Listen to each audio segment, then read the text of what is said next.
Welcome to another In Wheel Time podcast, a 30-minute mini version of the In Wheel Time car show that airs live every Saturday morning, 8 to 11 a.m. Central. Welcome to the In Wheel Time Car Talk Show on iHeartRadio. Coming up, the Car Clinic. We'll have this week's auto news, and we're going to have Rodney Rodriquez with a new car talk show.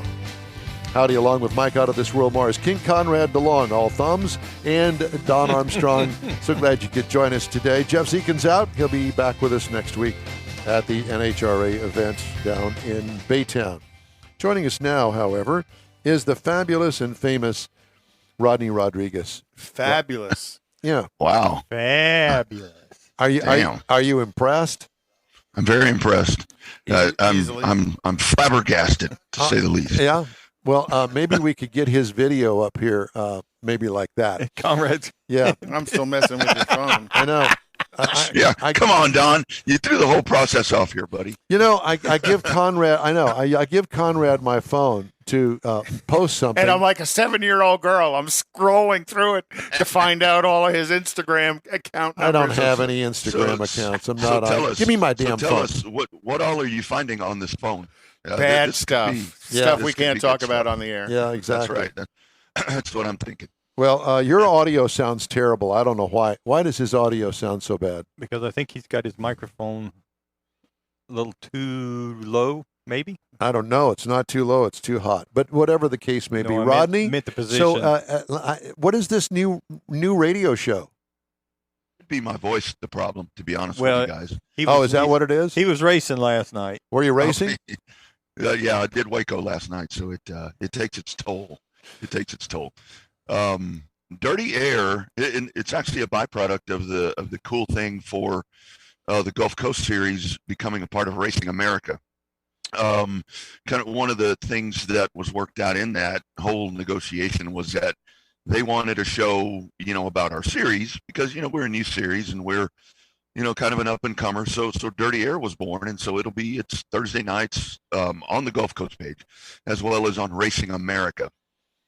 So it's super exciting, but it's a bigger thing for the series because you want to talk about national exposure. This is the old Speed 51. This is the innovator when it comes to race streaming. So it's a big thing for the series. Well, I'm thrilled. Now, are you still doing your show on Monday nights? Yeah.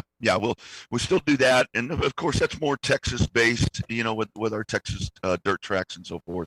But we'll do Monday nights, and then Thursday nights we'll do Dirty Air with Racing America. So it's a lot of prep, guys. It's a lot of prep. Yeah. Well, you're talking to the prep kings here because I know that Mars and I work on this show, all week long. And it takes 2 or 3 hours every day out of our time. And Mars puts in more time than I do. And you'd think, well, these guys just sit down at the microphone and, come up with stuff and talk and no big deal. But it's not quite that easy, is it? No, it's not. And, there's a lot. I spend a lot of time in this room that I'm sitting in right here because it really is. I mean, just the technology stuff. You have to stay on top of that. Any little blip is going to cause a problem. And that's not even talking about guests following news, coming up with opinions. I think people think that a lot of us, when we do this, like you said, Don, we just kind of sit down and start talking. You have to think about these topics and you have to correlate and come up with opinions, whether it be kind of a unpopular one or whatever, and you have to be able to defend it. So it takes a lot of time. It is 2 to 3 hours a day at least. Yeah. Well, so let's talk about some of the stuff that you talk about on Dirty Air, and I know that this is focused on Gulf Coast Racing Series. I got that. And Gulf Coast Racing Series is circle track stuff on asphalt. But you talk about dirt track stuff as well? It's going to be just anything along the Gulf Coast. We will really try to hone in to our drivers because the beauty of it is so many of our drivers race in Pensacola. So many of them, they'll race at South Alabama Speedway. They go up to Georgia. So that's the beauty of this, where it's going to really afford the opportunity to yes, Gulf Coast, but Gulf Coast doesn't race every week. So like this coming week, I'll talk to probably people that are off at Auburndale, running in the Wheelman Series. So it's really what it's gonna do for the series is it's gonna bring us some exposure with some of these other racing series, with some of these other racetracks, short tracks, pavement and dirt, to where they'll know who we are and allow us to kind of fall into the fold with them. And that's really been the goal from the get-go. I mean, with Texas all the way, with Houston, it was always a goal for us, for Houston, to get Houston relevant in that Southeast short track family. Yeah, that's where it's at. Yeah, the recognition of the sport is an important piece of growth. That's exactly right. And I mean, I hate to say it, it sounds cheesy, it sounds corny, but to be a player in that, it really affords you opportunities. Right. I mean, obviously the goal with this is to get a lot of eyeballs on this. Advanced Auto Parts and Mike Cooper are exceptional to us as partners in this. But, if we get associate partners and we get other people that want to become a part of the series, it enhances the growth. And there's already one race. I mean, I believe it's on June 4th. The series will go outside of Mobile, outside of Houston, and go to a different track, Montgomery Motor Speedway, and run our trucks there. So that's really the thing, and it's coming down to the drivers. We want to give the drivers opportunities to do what they love and be on a nice platform. So let's talk about Houston for a minute, since we are here, and the fact that we're only going to get 3 events here in the Houston area, and that's kind of disappointing, isn't it? Yeah, it really is. Because the basis of the series is there, and this whole thing. This hood back here, Texas Short Track Racing Series. That's where it all started, and you have July 2nd, August the 6th, and September the 10th. So the change was we lose the first one, which not lose, but there won't be what was the first one, which is May 21st. But I do want to take a little time, guys, if you don't mind, to really address something. I think there's a misconception floating around that maybe the focus is not so much with Texas and with Houston. And that's hardly the fact. I mean, that's hardly the fact. I mean, Texas is the core of it. I mean, when you plant a tree, what you put in the ground is the root, and Texas is the root, and it's always been the root, and it's still the goal to race as often as possible in Houston, or Texas for that matter. But it's a lot more difficult. You talk about show prep, and Don, you've heard some of the stories with this. You talk about show prep. It's a hell of a lot more than going to the racetrack, turning on the lights, and doing all of this, and then the whole fact that you've got to pay a lease and you've got to do all of this. It's hard, and yes, it's a kick in the, that we lose May 21st. But like I've been telling folks, let's take what we have, and hopefully we can build with it. And folks are telling me, well, you can't have a race car and just count on 3 races. Well, that's what we have, unfortunately. I mean, it sucks. Yeah, if you don't step forward, you're going backwards. So we need the people who race here in Texas to step forward, fill the field. They'll add races if they see. I mean, ultimately, this comes down to track profitability as well. Nobody really wants to say that, but that's the reality of it. If the track can't make money putting on the race, they're not going to put on that many races. So if they make good cash flow on these 3 races, we'll get more races next year. Yeah, and you can't. It's not fair to frown upon one Gina, because she's the one. I mean, still doing this, yes. The partner help is great, but still, a lot of this is out of her and Bo's pocket. Oh yeah, and that sucks. The other part about it is, there's people that are frowning upon, Dean Baker out there. But I mean, if I'm Dean Baker, I mean, to me, the drag strip, I mean, that is a money. That thing is it's just like a calculator. I mean, he's doing well. I mean, why would you interrupt a very good business model? He's done us a great service to allow us the opportunity to even race, on his oval. But I mean, why do you disrupt that? I mean, it's just a tough situation, and that's where Mobile is different. Where Gina does have the flexibility, being that's hers. There's a drag strip there that she works in conjunction with, but they are totally separate. They do not rely on each other. One does not affect the other than cross promotion, and that's not the situation in Houston. But I was talking to, I go to Waco last night and somebody comes up and wants to talk about HMP. What's going on with all of that? And, even this person understands it. He's like, I hate it, but man, it just, the business model is good for that place right now. Yes. Well, I will say this, that I would imagine that there are a bunch of Houston drivers that will trailer over to Alabama to race over there in Mobile that typically they might not go every week or every race, but I would imagine that they do make plans to go over there, trailer over there on Friday, race on Saturday, trailer back on Sunday. Am I right? Go for some of the big purse events. Well, if you got a good product, they got a good track, they know they're going over there to get their money's worth, if you will, because it's going to cost them money to get there. Yeah. Then that's a big difference, What is the attendance like over there? Is it continuing to grow? It is, and the nice thing is, the grandstands are continuing to be more conducive for fans, and that's huge. Of course, you make all of these strides, and then the storm comes in and knocks out your electrical system. So I tell you, you can't win for losing. But the timing of all of this is really.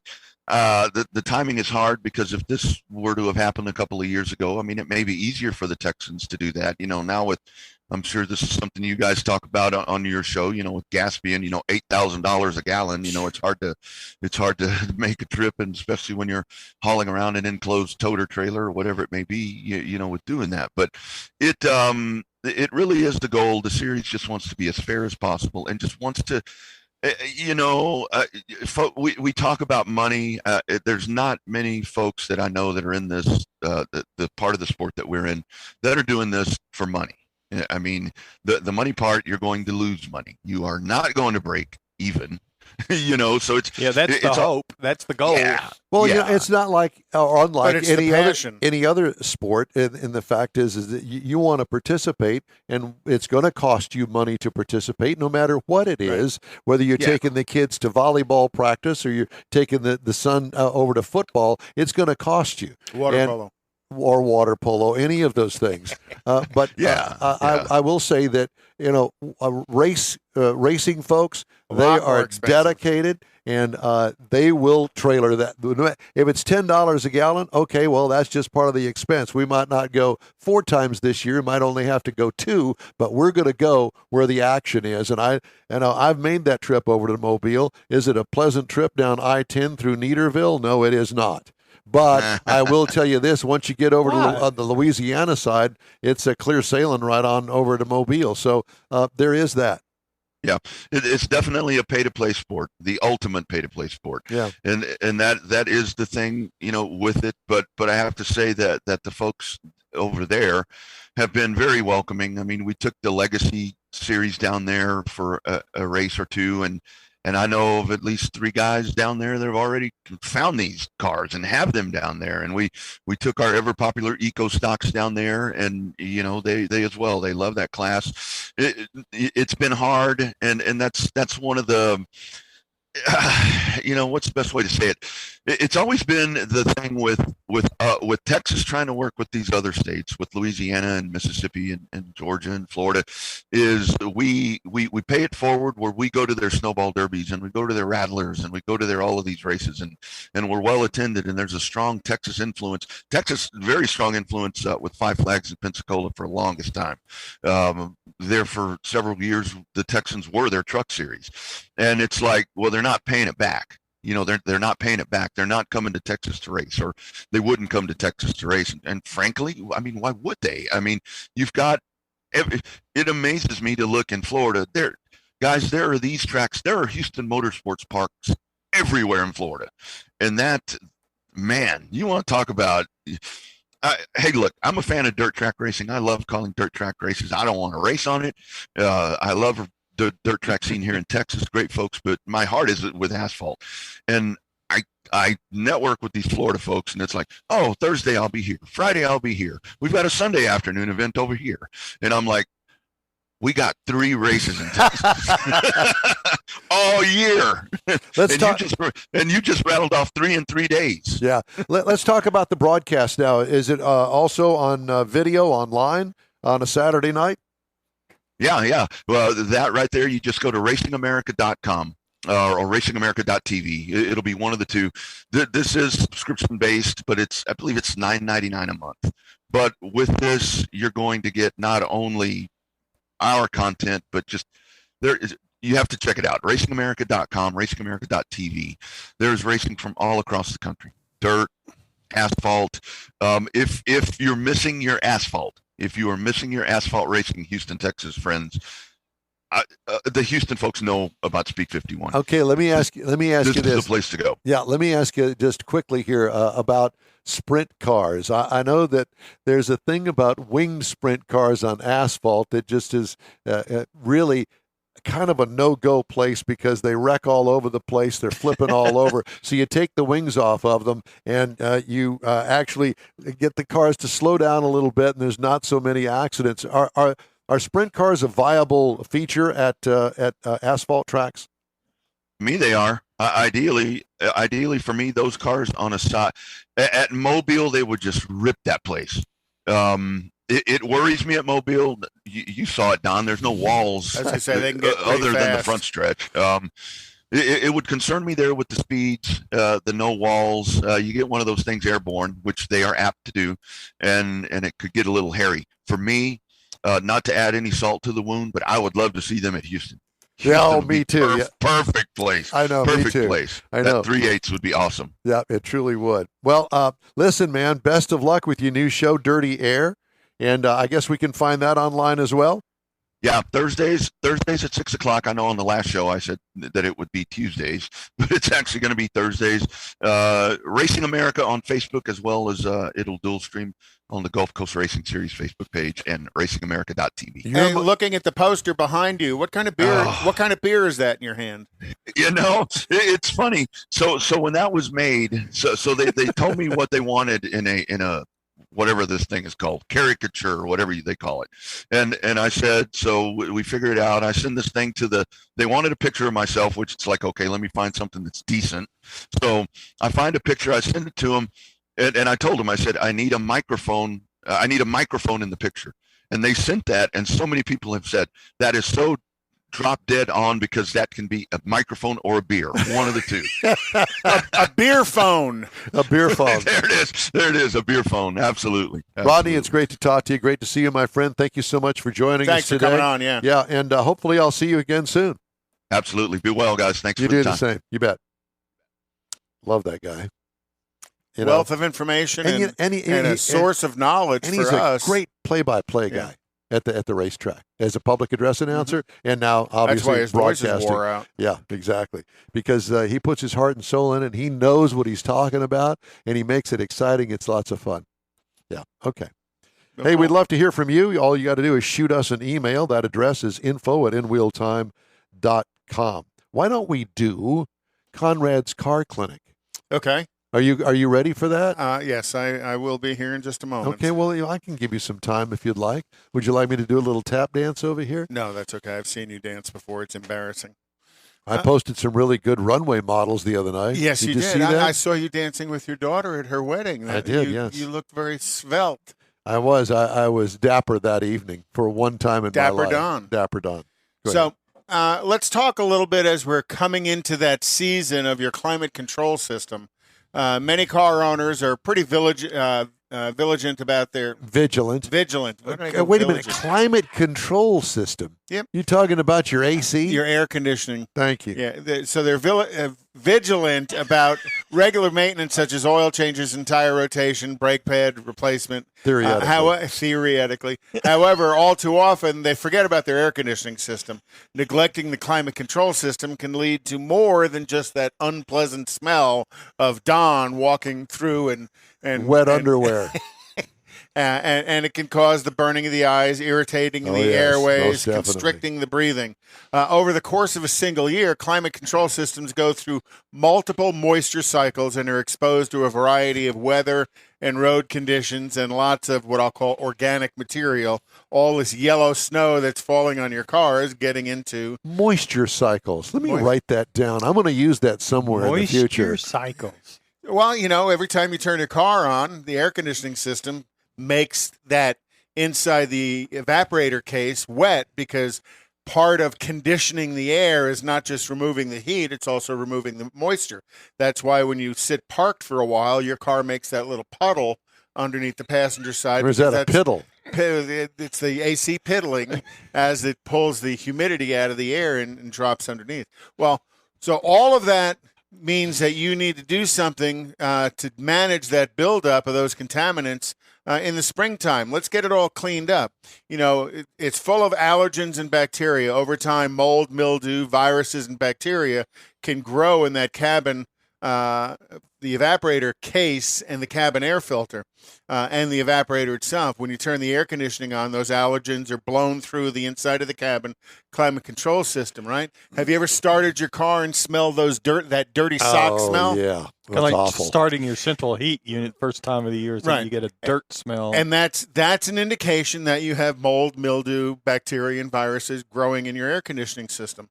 So, what can you do about it? There's products out there that kind of fill the evaporator case up with foam and will clean it out for you, and then it literally drains out that same little drain in the bottom.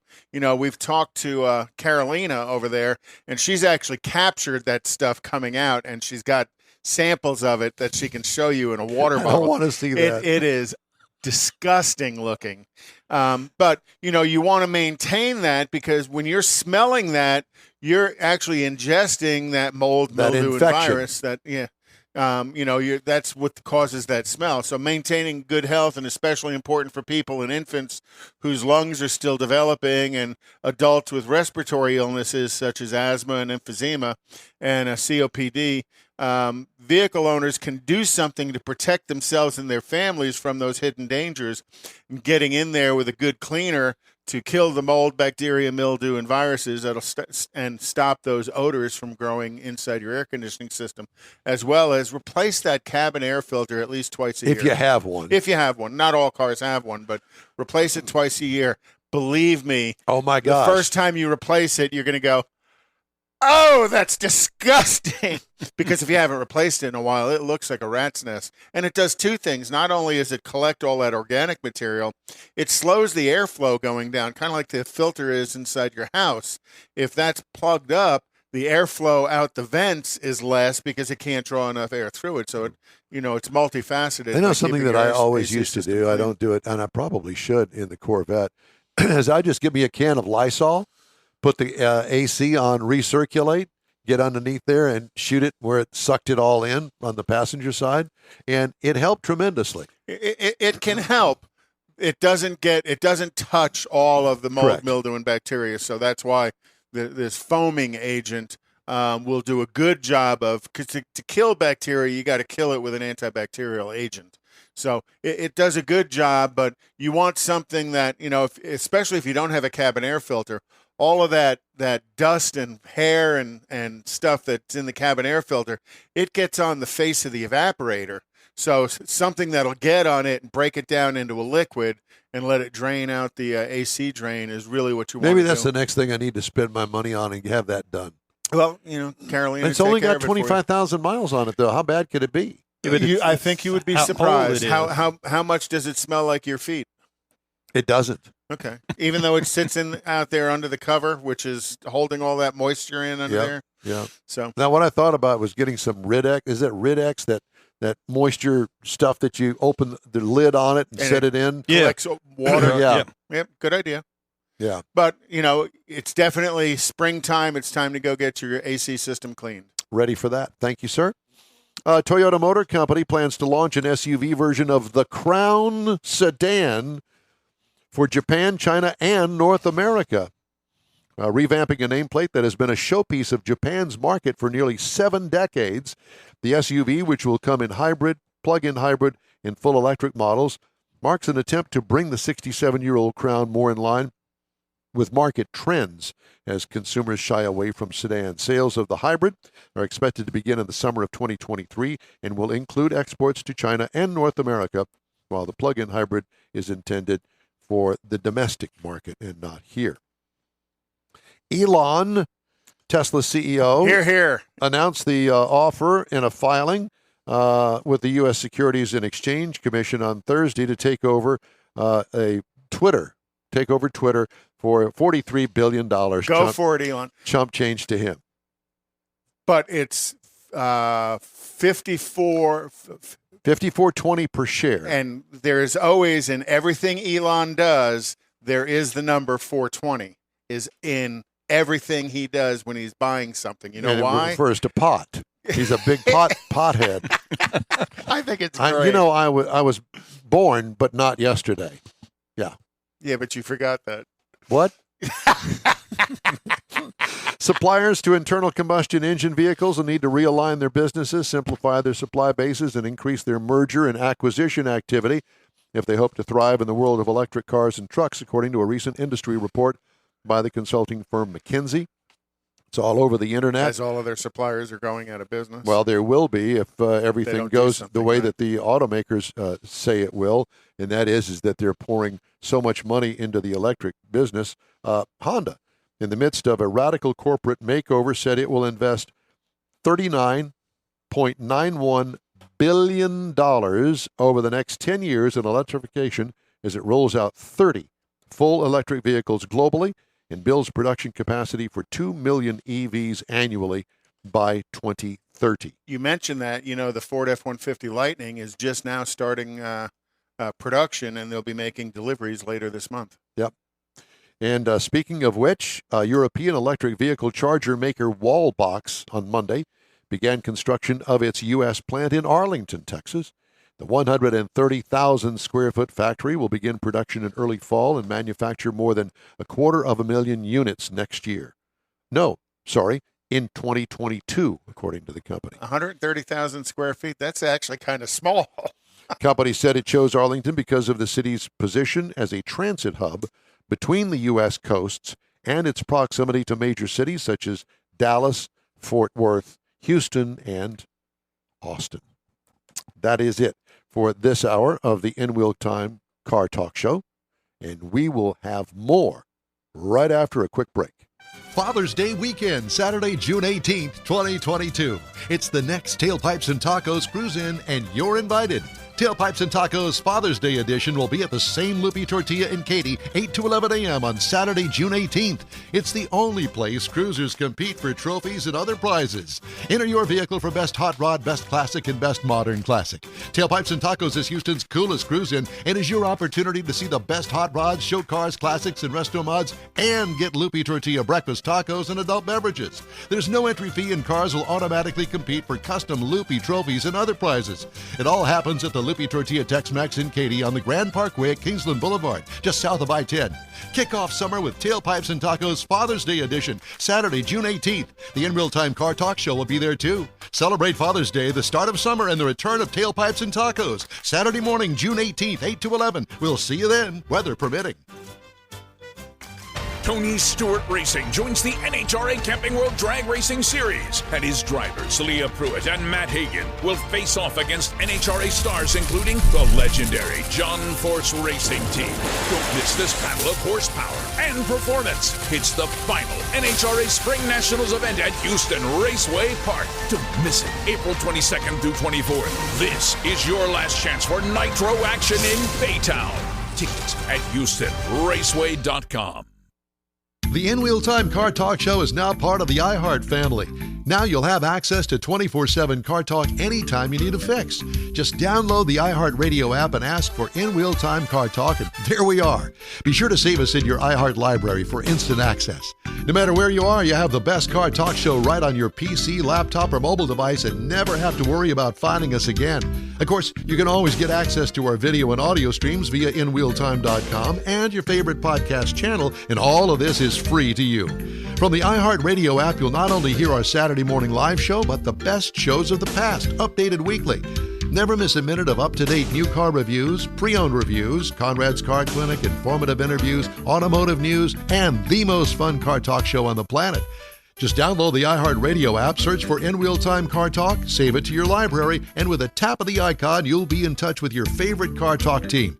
In Wheel Time Car Talk, streaming now on iHeart.com/In Wheel Time Car Talk. That's it for this podcast episode of the In Wheel Time Car Show. I'm Don Armstrong, inviting you to join us for our live show every Saturday morning, 8 to 11 a.m. Central on Facebook, YouTube, Twitch, and our InWheelTime.com website. Podcasts are available on Apple Podcasts, Spotify, Stitcher, iHeart Podcast, Podcast Addict, TuneIn, Pandora, and Amazon Music. Keep listening, and we'll see you soon.